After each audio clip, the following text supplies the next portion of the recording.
Namastê, pessoal, sejam bem-vindos. Vamos estudar um pouquinho aqui sobre o que é Tantra, ok? E vamos começar com um apontamento. Tantra é uma ciência de iluminação. Tantra é uma ciência de iluminação. Então, para começar, nós vamos compreender primeiro o que é ciência. A definição de ciência é o conhecimento atento e aprofundado de algo, conhecimento amplo adquirido via reflexão ou experiência, corpo de conhecimentos sistematizados adquiridos via observação, identificação, pesquisa e explicação de determinadas categorias de fenômenos e fatos e formulados metódica e racionalmente, ok? Essa é uma definição do dicionário Oxford. Se o Tantra é uma ciência de iluminação, então o que é iluminação? Iluminação, esse é um conceito que não é tão simples de nós ocidentais compreendermos, porque não está dentro do nosso sistema de crenças. Nós temos aqui uma outra forma de compreender esse outro estágio da consciência, ou o estágio último da consciência, que seria o estágio de iluminação, seria o estado de compreensão absoluta da consciência. E esse estado de compreensão absoluta, ele elimina e dissolve todo o sofrimento e a ilusão, que são criados pela mente que é ignorante, no sentido de não ter o conhecimento.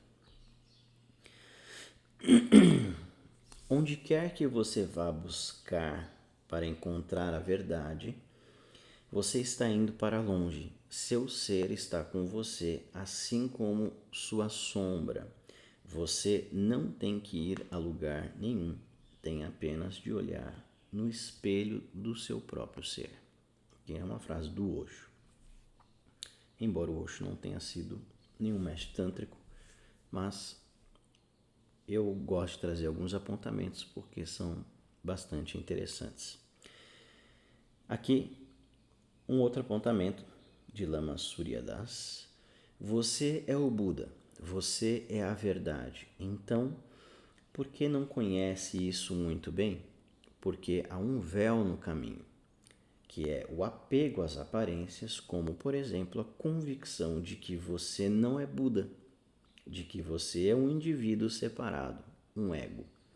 Se não remover este véu de uma só vez, então não reconhecerá essa verdade.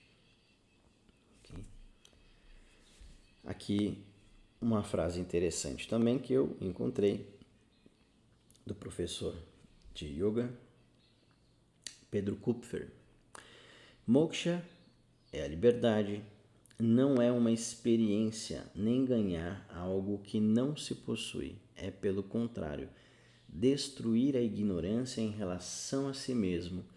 Ao ganharmos autoconhecimento, percebemos que em verdade não houve escravidão em nenhum momento.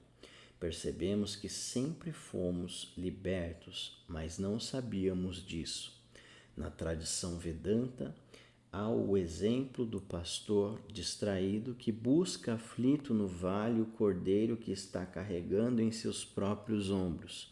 Moksha é dar-se conta, é reconhecer e firmar-se naquilo que já somos. Esse exemplo aqui é interessante, né? O pastor distraído que está buscando aflito no vale o cordeiro que ele próprio carrega em seus ombros. É aquela famosa máxima também de quem usa óculos já passou por isso. Eu uso óculos, né? Eu só não estou usando agora porque ele faz reflexo aqui, né? Fica ruim. Mas quem usa óculos já passou por isso, que é você está procurando seus óculos enquanto que eles estão no seu próprio rosto, né? Alguém já passou por isso.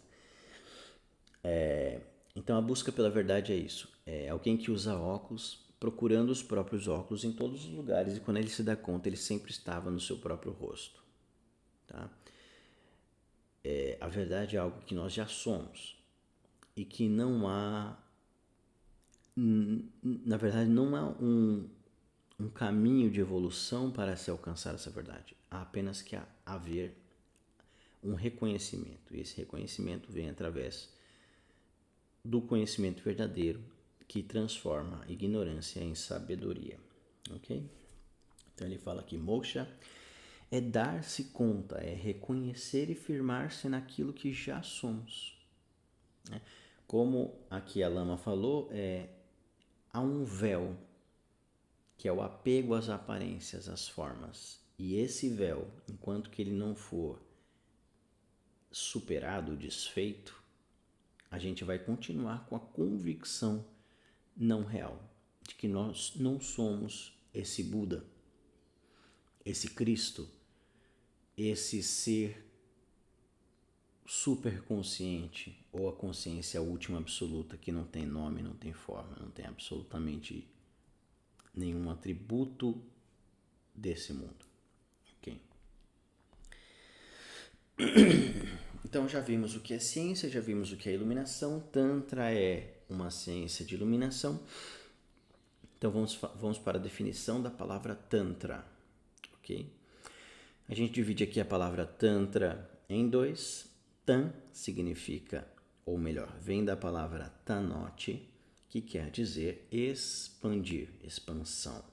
E Tra, que vem da palavra Trayate, que quer dizer liberar, liberação. Ou seja, a palavra Tantra significa expandir a consciência e a experiência de tudo, ampliar os limites de compreensão além do mundo material para atingir conhecimento espiritual e iluminação. Esse é um conceito que eu tirei de um dos textos do Swami Satyananda Sarasvati, que foi discípulo direto e um dos mais proeminentes do mestre Swami Shivananda, que foi muito conhecido, um dos grandes, e por conta dele nós estudamos yoga aqui no Ocidente.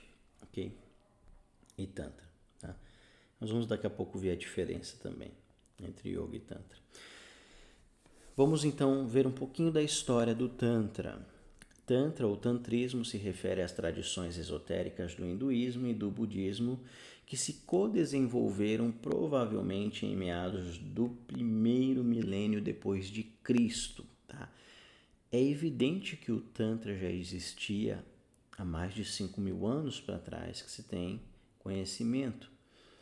Aqui o que nós queremos dizer aqui, referente a esses meados do primeiro século depois de Cristo, é com alguns... É como esse Tantra ele foi se desenvolvendo e se firmando, e a partir do século XI, mais ou menos, com Abhinavagupta, ele veio a se... ele foi sistematizado, digamos assim. Okay? O termo Tantra nas tradições indianas também pode significar texto, teoria, sistema, instrumento, técnica, tecnologia ou prática. Okay? No início surgiram os Tantras centrados em Vishnu, Shiva ou Shakti. No budismo, a tradição Vajrayana é conhecida por suas ideias e práticas tântricas. As tradições tântricas hindus e budistas influenciaram outras linhas religiosas como o jainismo, a tradição tibetana, o taoísmo e a tradição japonesa Shinto. Okay? Uma das primeiras aparições do termo Tantra em escrituras indianas foi no Rig Veda, considerado um dos documentos mais antigos da literatura hindu no período entre 1700 e 1100 a.C. Os rituais são o foco principal dos tantras. Em vez de um sistema coerente, o tantra é um acúmulo de práticas e ideias, devido à grande variedade de comunidades abrangidas pelo termo. É problemático descrever definitivamente as práticas tântricas. Então, quando a gente está falando de tantra, de tantrismo, você tem uma infinidade de práticas e de correntes também que foram se dividindo ao longo dos tempos, tá? Mas praticamente os conceitos tântricos eles foram compilados por Abhinavagupta. Nós vamos ver um pouquinho depois. Não há um consenso entre os estudiosos sobre quais elementos são característicos do Tantra e nem existe um texto que contenha todas essas práticas, até porque são vários os textos considerados pelos tântricos, né? E aí vai depender de várias correntes, não é algo consensual, né? Você tem várias fontes desses textos e várias linhas de interpretação e compreensão. Aspectos gerais de práticas tântricas, ok? Isso aqui eu também tirei de um dos textos do Swami Satyananda Sarasvati. Quais são, então, alguns aspectos gerais que podem compreender práticas tântricas? Ritualística. Então, a ritualística está presente dentro das práticas tântricas. O culto a divindades, a recitação de mantra, o mantra, a iniciação, esoterismo e sigilo. Ou seja, o Tantra ele é uma tradição iniciática, ou seja, para você ser um tântrico, você precisa ser iniciado dentro de uma linhagem de mestre e discípulo, ok? Você precisa ser iniciado, assim como no catolicismo, você precisa ser batizado para pertencer àquele segmento espiritual. Dentro das tradições tântricas, você precisa ser iniciado. Aí cada tradição tem a sua maneira de iniciação.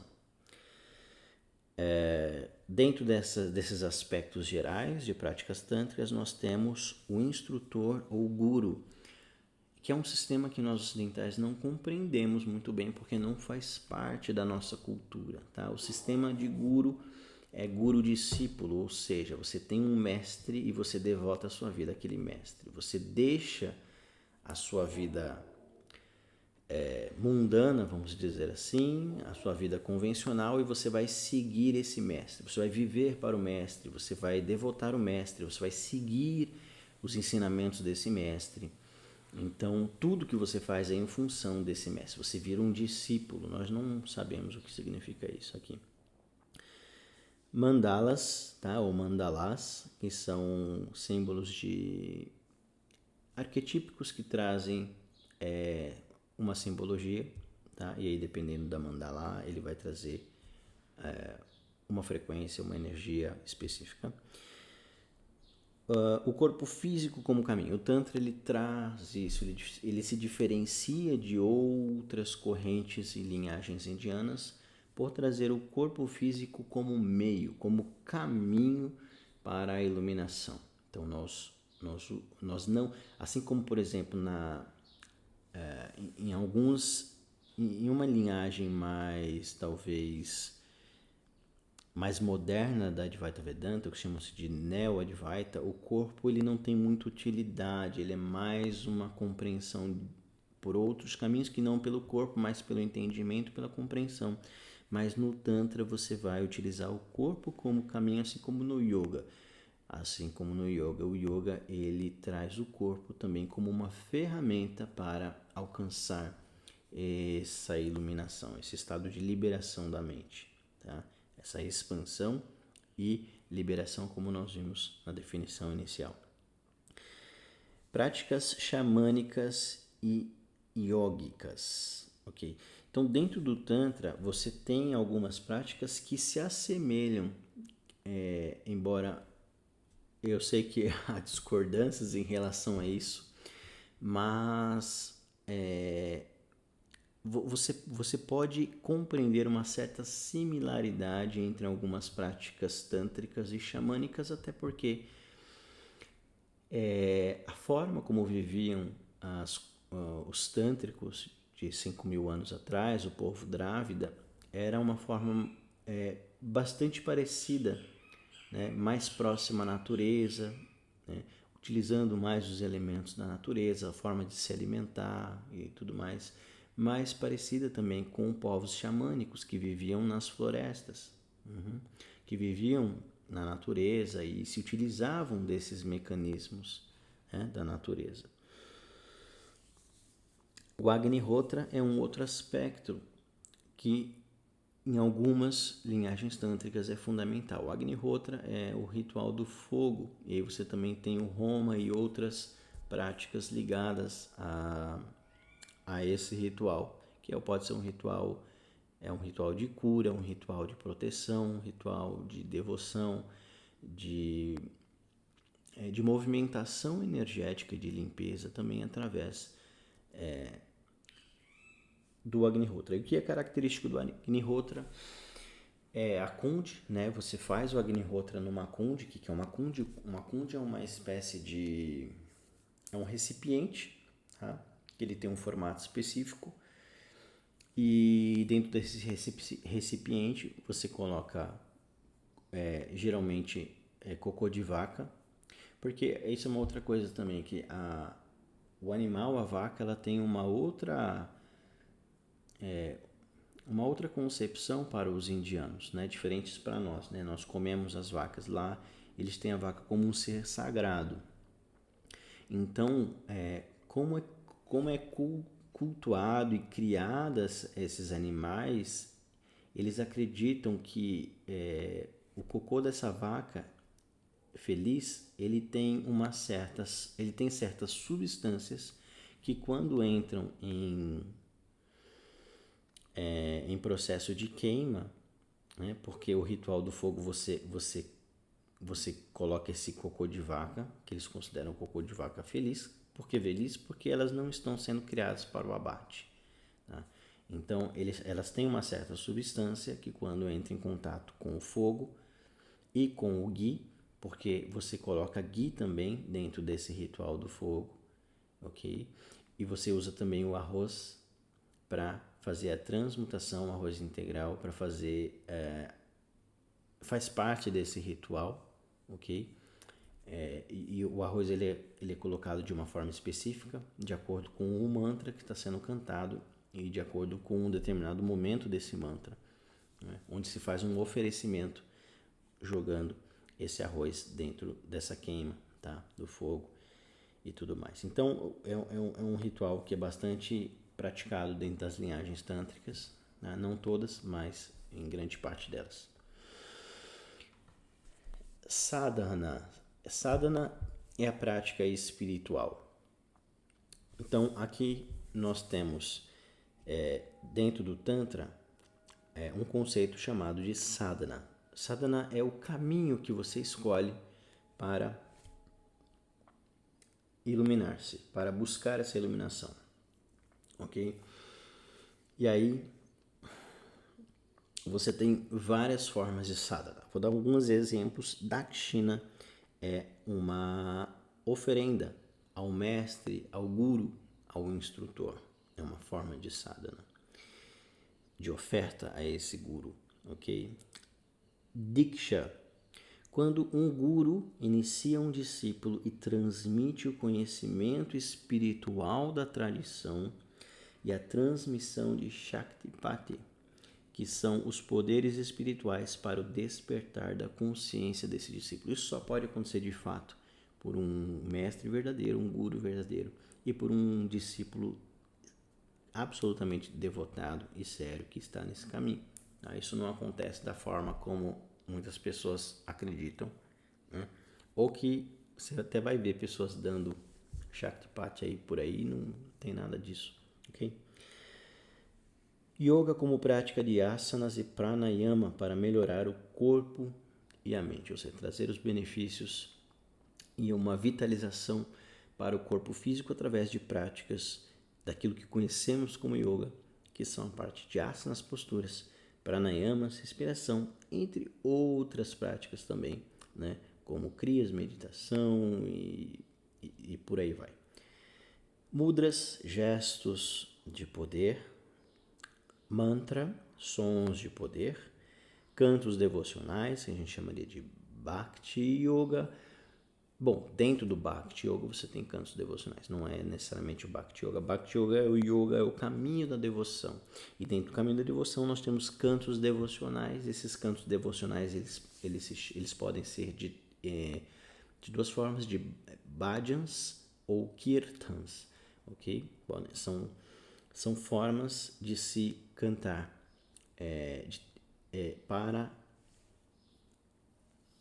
para algumas formas de deidades, né? Pode ser para Shiva, para Durga, para Ganesha e por aí vai. Dependendo da ordem, do segmento, você vai dar mais ênfase para um, para outro e etc.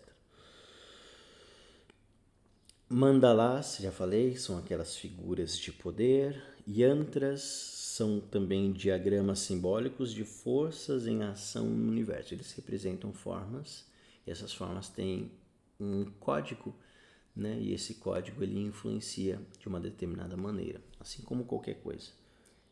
Não que os yantras sejam qualquer coisa, mas tudo tem código, né? E os yantras eles contêm um código específico que geram um determinado impulso, uma frequência que vai ativar dentro dessa mente, dentro dessa consciência, uma determinada energia, ok?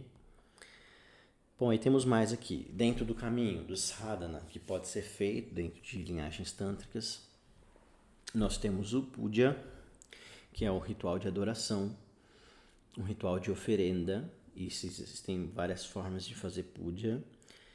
Sacrifício de animais, aí no caso aqui, sacrifício de animais é em linhagens tântricas de esquerda. Tá? Você não vai encontrar isso de maneira nenhuma em rituais tântricos de direita. Tá? Então é isso também, acredito que nós vamos ver mais para frente. Nós temos uma diferença entre linhagens tantra de mão direita e tantra de mão esquerda. São diferenças bastante significativas, tá?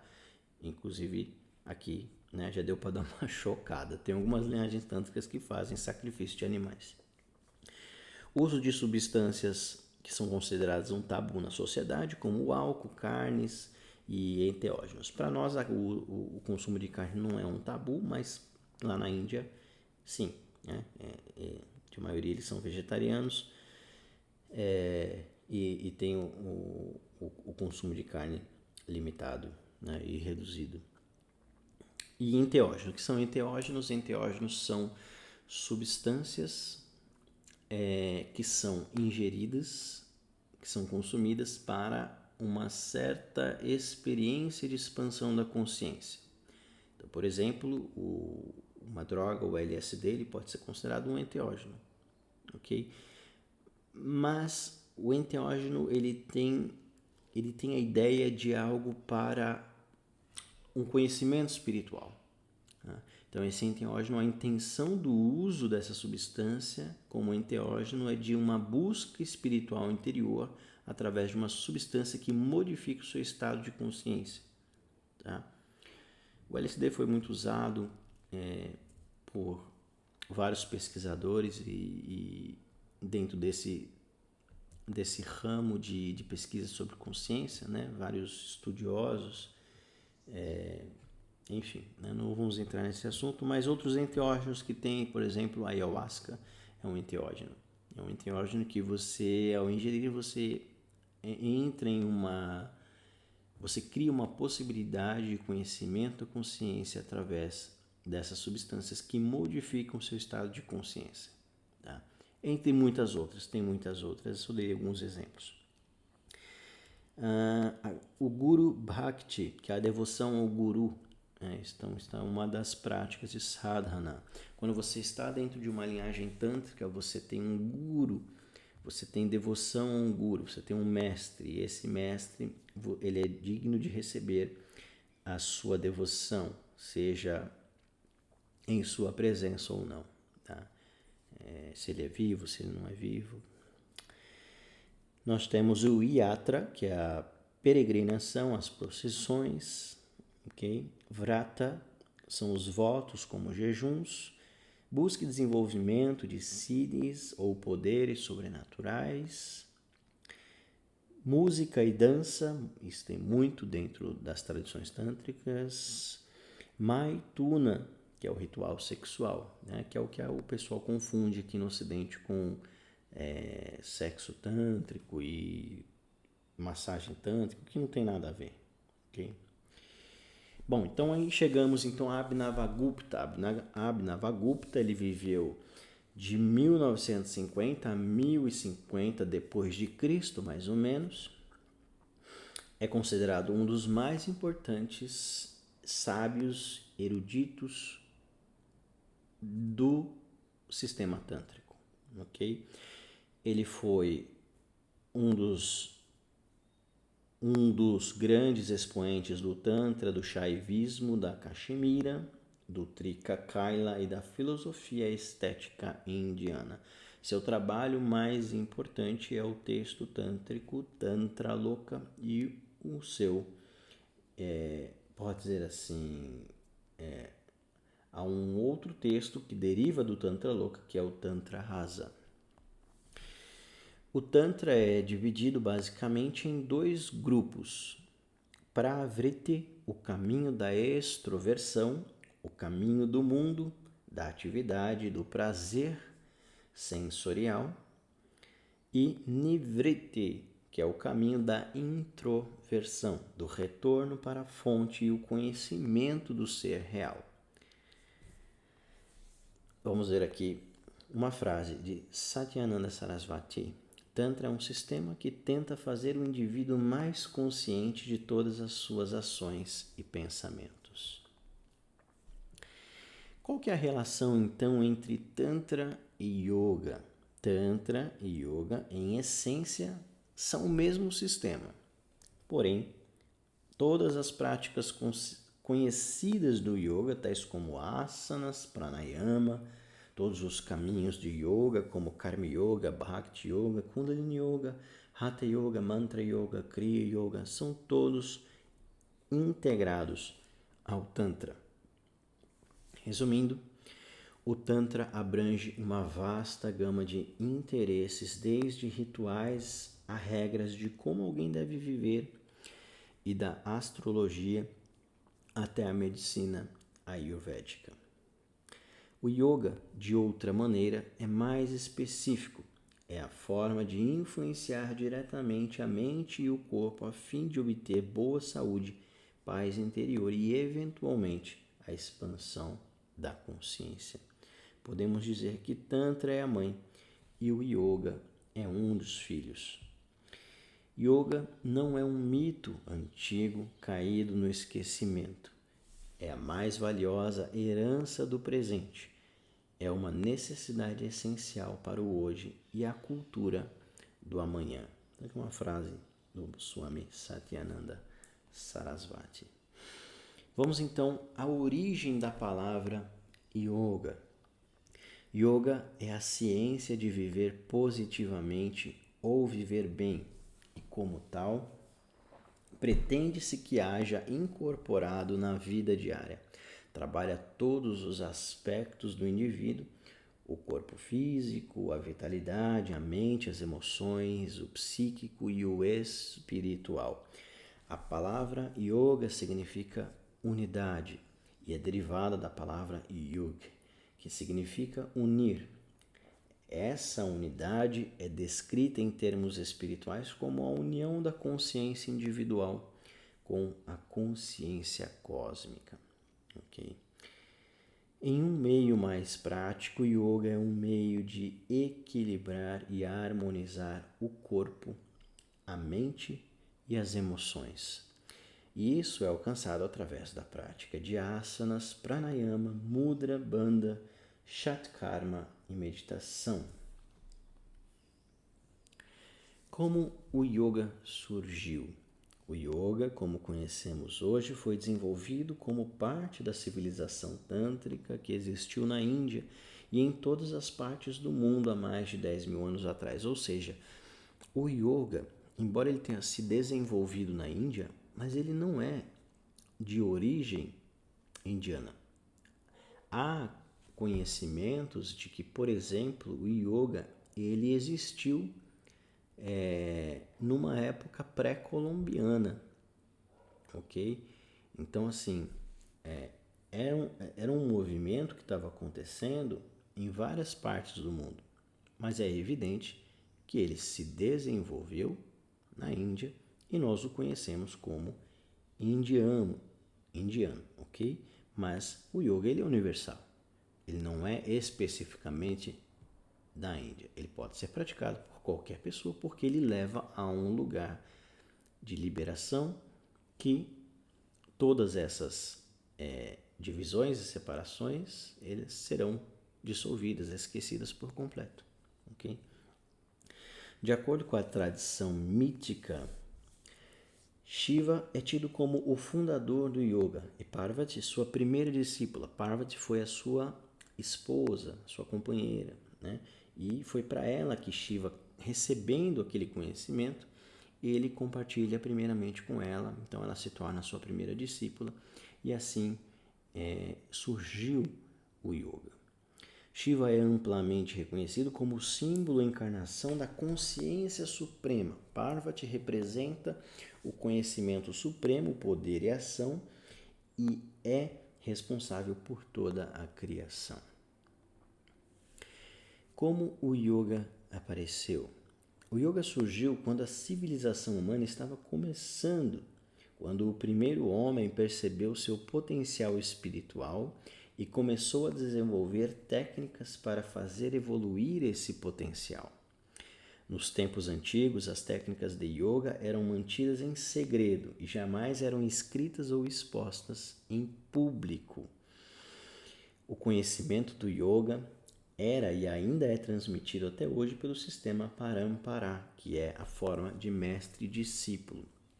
Aqui é interessante isso, porque essas técnicas, o que nós conhecemos hoje de técnicas de yoga ainda é muito superficial perto daquilo que o yoga pode proporcionar e pode atingir o seu potencial. Ainda é muito superficial. Tá? Porque essas técnicas mais avançadas de fato não estão descritas em livros, não podem mesmo estar, porque elas precisam de uma certa orientação. Okay? Isso se faz através de mestre-discípulo, ou professor, aluno, instrutor, interagente. Tá? O que é interessante é que tanto o conhecimento do Tantra e do Yoga são conhecimentos Gupta Vidya, né? São conhecimentos secretos.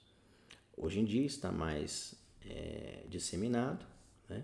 Mas conhecimentos secretos no sentido de que a essência desse conhecimento só podem ser de fato conhecidas por alguém quando são transmitidas dentro desse sistema Parampara, ok? Por ser um processo iniciático. As pessoas que vão adquirir conhecimentos do yoga e do tantra, conhecimentos profundos, eles só podem ser transmitidos através desse sistema. Você jamais vai encontrar num livro tal, porque ele não é compreensível. Você precisa dessa vivência entre guru e discípulo, entre mestre e discípulo, para que possa ser absorvido. Não é um conhecimento que você lê, que você compreende intelectualmente. Você deve absorver dentro da sua consciência. E por isso esse sistema ele é importante para a transmissão desse conhecimento.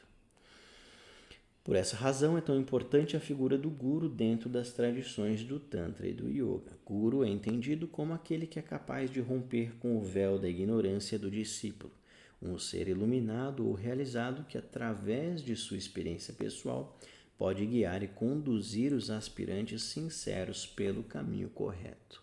Ou seja, eu só posso ensinar aquilo que eu tenho conhecimento. Eu jamais posso transmitir algo do qual eu nunca experimentei. A boca pode falar o que quiser, mas o verdadeiro conhecimento não é transmitido pela boca. É transmitido de outras maneiras. Ok? Os primeiros livros a se referirem ao yoga,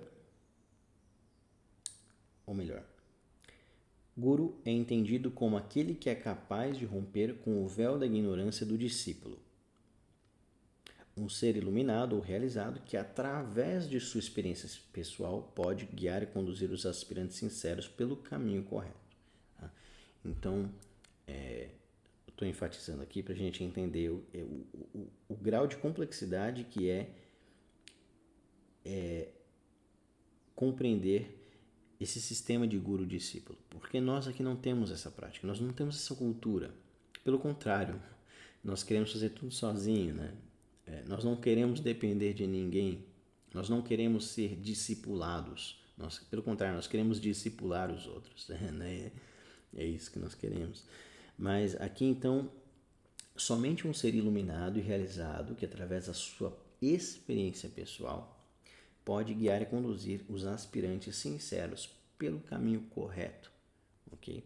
Então, a transmissão do conhecimento ela só é possível quando há um mestre verdadeiro e um discípulo sincero, devoto, que vai, de fato, se entregar para esse mestre, a ponto de aceitar tudo aquilo que for lhe trazido como verdades. Os primeiros livros a se referirem ao yoga foram os antigos tantras, textos sagrados, e depois os Vedas, que foram escritos quando a cultura do Vale do Indo estava florescendo. Embora nestes tratados não houvessem uma forma definida de práticas específicas, faziam alusão simbólica à prática de yoga. Os versos dos Vedas e os Vedas foram a base do extenso sistema de escrituras sagradas do hinduísmo, foram ouvidos pelos rishis, ok? Os versos dos Vedas, então, são escrituras reveladas. Quem eram rishis? Rishis eram grandes sábios que atingiam um estado um estado profundo meditativo, ou samadhi, que é um estado de consciência expandido, ok? E são considerados como escrituras, então, reveladas. Ou seja, não saiu da mente de alguém criou isso, eles receberam de forma, através dessa mente expandida, um conhecimento que ele está além do conhecimento humano, ok? Eles trazem uma informação que ela não é de fácil acesso para a nossa mente comum, por isso precisa de uma guiança, de um guru, de um mestre, para nos esclarecer, nos trazer clareza sobre tais conhecimentos e nos conduzir a esse caminho de iluminação. Contudo, é somente nas Upanishads que o yoga começa a receber uma forma mais definida. Essas escrituras reunidas foram o Vedanta, a culminação dos Vedas. Então, a palavra Vedanta são a parte final dos Vedas. A gente tem 4 Vedas, então a parte final, as partes, os comentários das partes finais desses Vedas são esses textos considerados aqui que ele está mencionando, que são os Upanishads. O Tratado de Patanjali, ok, sobre Raja Yoga, e aqui Patanjali a gente está falando aí de uma época medieval, ok? E aí também tem diferenças de autores e pesquisadores estudiosos sobre quando de fato o Patanjali existiu, o período que de fato ele tenha vivido. Meu pé dormiu.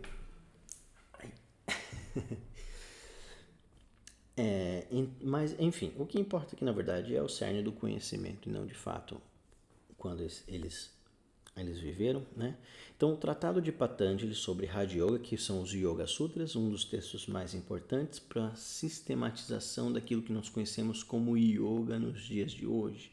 Claro que a partir disso foi se desenvolvendo e criando várias outras formas de se compreender a prática de yoga, mas Patanjali é considerado um dos... não dá para dizer que é o pai, porque o pai é Shiva, né? Mas é um dos grandes sistematizadores, né? Ele compilou e sistematizou, codificou, vamos dizer assim, o sistema de yoga clássico, ok? O que é bem diferente da prática de yoga que nós conhecemos aqui no Ocidente, tá? Porque o yoga que nós conhecemos aqui ele é muito mais vinculado à parte física de Hatha Yoga do que o yoga clássico de Patanjali, que nada tem a ver com o Hatha Yoga, é uma outra coisa, ok? Então aqui é conhecida como essa unificação e compreensão do yoga através dos Yoga Sutras de Patanjali é conhecida como Ashtanga Yoga, o que nada tem a ver com o Ashtanga que nós conhecemos hoje de Patabi Jois. Ashtanga Yoga de Patanjali, Ashtanga, a palavra Ashtanga significa 8 partes, ok? Ashtanga são 8 partes, ou o caminho dos 8 passos. São eles Yama, Niyama, Asana, só que aqui Asana, que vai diferenciar de Hatha Yoga. Hatha Yoga você tem centenas de asanas. Dentro do Yoga de Patanjali, você só tem um asana, que é aquele que é confortável, que é o asana da meditação, aquele que você vai se sentar em postura firme e confortável para seguir os próximos passos.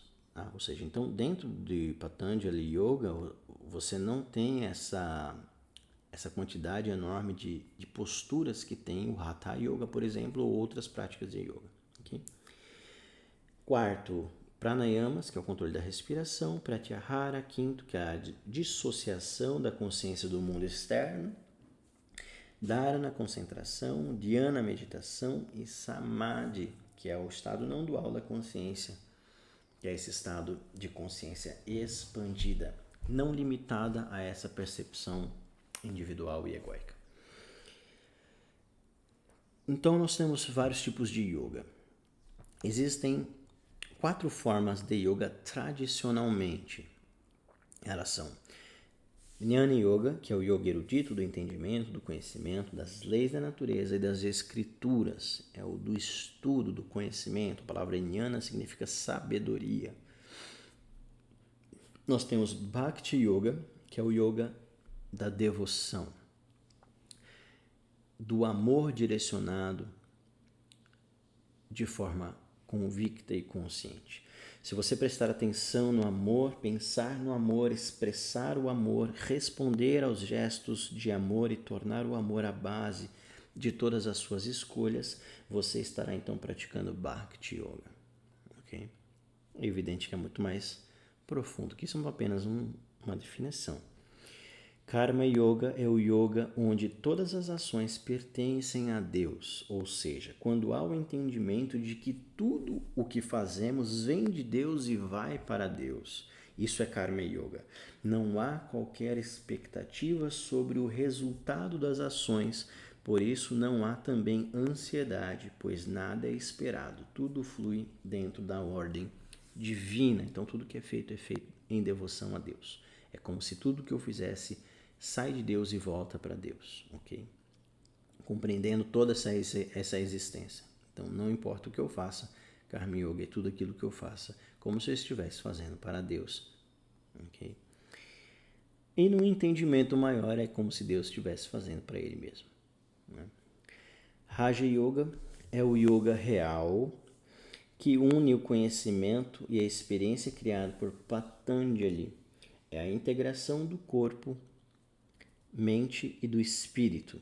É o domínio do corpo e da mente para alcançar Samadhi, estágio uno da consciência. Aqui o Raja Yoga ele é definido como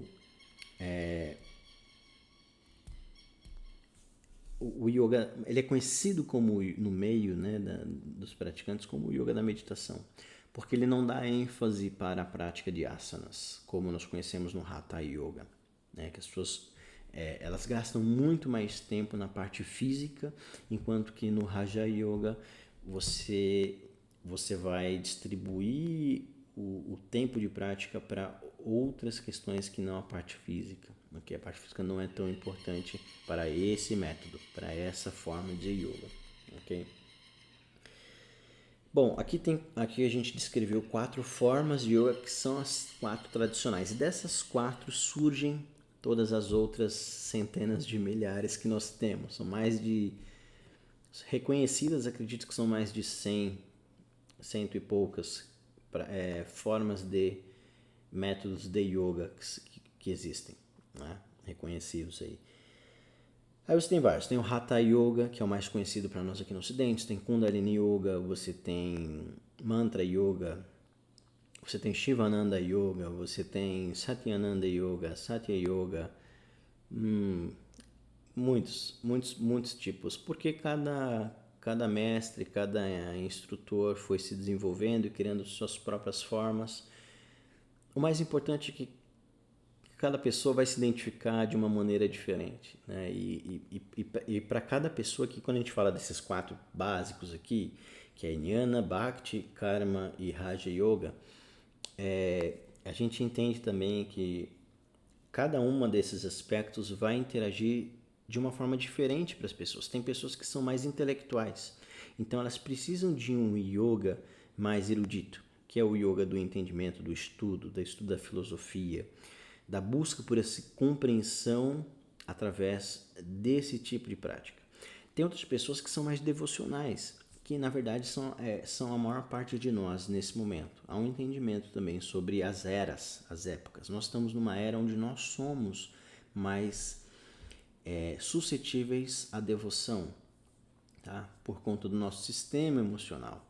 Então nós nos devotamos com maior facilidade, nós compreendemos o sistema do yoga e o seu significado mais profundo através da prática devocional, ok? Através do canto de bhajans, kirtans, são cantos devocionais, de práticas que nos remetem a essa entrega do coração, tá? Por isso que você tem muito desse tipo de prática dentro dos grupos de yoga. Você vê as pessoas cantando mantras. Tá errado, não se fala cantar mantra, né? A gente canta bhajans e kirtans. Mantra se recita, né? Mas tudo bem. A gente na gíria popular a gente fala assim dessa forma, né? Bom, então a partir desses 4 surgem todos os outros. A verdade é que aqui no Ocidente a gente conhece muito pouco do yoga. As pessoas que praticam yoga, elas praticam com um fim muito superficial, que é simplesmente para relaxar e se desvincular dos grandes níveis de estresse que elas têm por conta do nosso sistema de vida e de trabalho que a gente criou, né? Então elas se limitam a uma experiência muito rasa, superficial daquilo que é yoga, simplesmente permanecendo dentro de uma prática voltada apenas para a parte física e pouco meditativa, ok? O máximo que se tem hoje de uma prática de yoga nas escolas, que se vê e que se tem, é a parte física, que ela dura praticamente a aula inteira, e um pouquinho de respiração, que é pranayama, e um pouquinho talvez de meditação, tá? E não se trabalha de uma forma integral. E é claro que aqui não está falando de todos, é claro, evidente que tem centros que já exploram, dependendo da sua linhagem, outras formas, né? Mas é isso. Então, finalizamos então aqui a prática dessa aula de yoga através do conhecimento e de informações vinculadas ao Tantra e ao Yoga. Tá bom? Nos vemos em breve em outros vídeos. Namastê.